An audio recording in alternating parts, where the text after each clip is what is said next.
Voilà. J'attendais donc une action éclairée pour pouvoir commencer à travailler sur les axes en Amérique latine. Voilà. J'ai dissocié, Monsieur le Président Enrique Peña Nieto. Bonjour, c'est le NIEC. Oui, l'obésité et la famine. Deux concepts qui semblent opposés, mais pourtant qui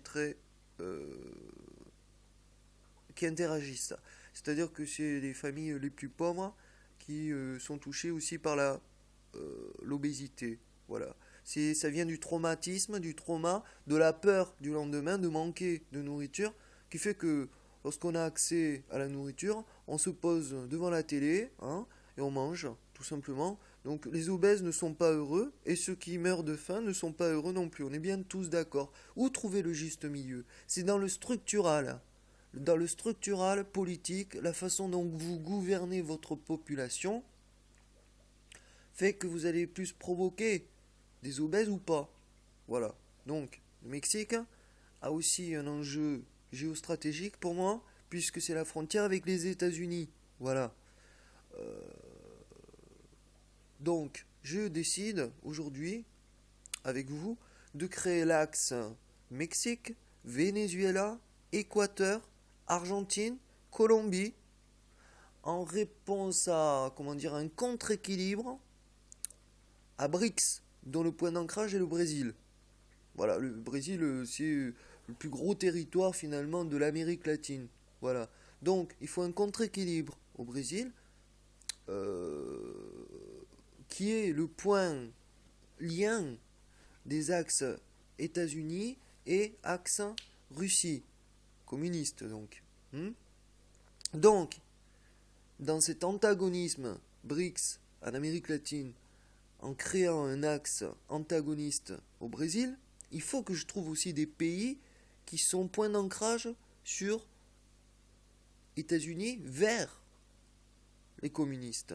Et ce ne sera pas le Costa... ce ne sera pas Cuba. Parce qu'il y a eu trop lourd d'histoire. Ce ne sera pas Cuba. Ce sera le Venezuela. Ce point commun entre la Russie, pour faire simple, et les Américains. Voilà, pour faire court. Et en même temps, je solve les antagonismes au sein du Venezuela. Donc, aujourd'hui, le but du jeu, c'est d'abroger la famine. Tout simplement. Parce qu'en abrogeant la famine, vous aurez plus d'obèses si vous ne changez pas de politique. Plus d'obèses, ça veut dire que pharmaco-industrie, ça veut dire un énorme business. Ah ouais, là je parle uniquement en termes de business.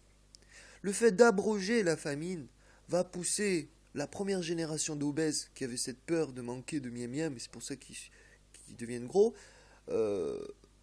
va maigrir.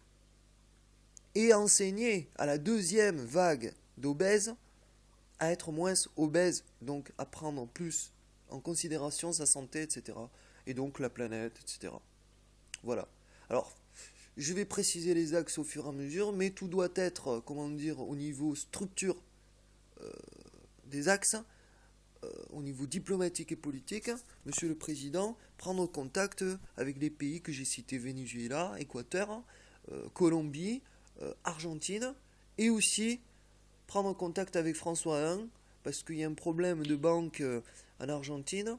François I, il est originaire de là-bas, plus il est plutôt, on va dire, communiste que capitaliste, ça c'est clair. Donc, il y a aussi, dans cet axe, le Vatican à prendre en compte, qui est aussi le lien, aussi, ne vous inquiétez pas, avec les États-Unis.